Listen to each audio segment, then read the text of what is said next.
नमस्कार मित्रांनो, आज बार्शी-मोहोळ रोडवरील मानेगाव या ठिकाणी दुपारी 3 ते 3:15च्या दरम्यान प्रचंड अशी हादरवून टाकणारी घटना घडली आणि या घटनेवरून असंच म्हणावं वाटतंय की काळ आला होता, परंतु वेळ आलेली नव्हती, असं म्हणलं तरीसुद्धा काही वावगं ठरणार नाही. या ठिकाणी बार्शी-मोहोळ रोडवरील मानेगाव-मालवंडी रोडवर 200 वर्षापूर्वीचं महाकाय अशा प्रकारचं एक लिंबाचं झाड आहे. दुपारी 3 वाजता अचानक प्रचंड वादळ आणि वाऱ्याला सुरुवात झाली आणि एका क्षणामध्ये 200 वर्षापूर्वीचं झाड जमिनीवर या ठिकाणी कोसळलं.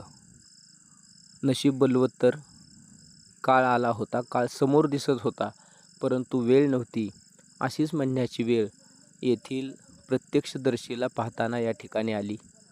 यामध्ये मानेगाव येथील बापूराव जोगदंड, गोरोबा कुंभार, वैभव देशमुख,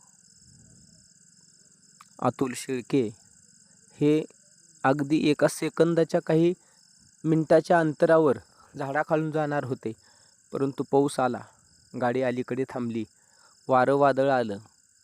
देशमुख यांच्या गाडीला तर आवाज ऐकून गाडी त्यांची जागेवर स्लिप झाली आणि एवढ्यामध्ये प्रचंड अशा प्रकारचा अनर्थ टळला. महाकाय वृक्ष जमिनीवर कोसळला. ही घटना हा म्हणता सगळ्या गावामध्ये पसरली. प्रचंड पावसाला सुरुवात झाली. 10 ते 15 मिनिटात प्रचंड मोठा पाऊस झाला आणि ह्या पावसामध्ये वाहनाच्या रांगा लागल्या. झाड पडल्यानंतर 5 मिनिटामध्ये सावध राहा, सतर्क राहा, झाडाखाली थांबू नका.